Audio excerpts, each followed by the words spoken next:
गंमत बघा ना, जे लांब आहेत त्यांना जवळ यायचंय, जे जवळ असतात त्यांना लांब जायचंय.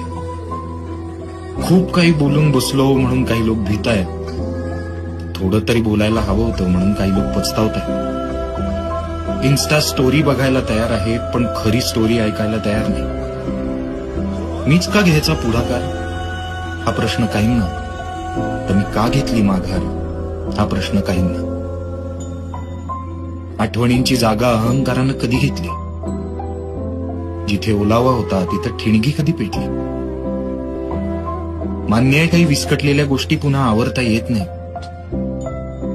पण एकदा ठेच लागली म्हणून काही परत सावरता येत नाही. लपवलेला तुकडा लावून बघा, कोडं आपोआप सुटेल. लपताचं नातं आहे ना, असं कसं तुटेल.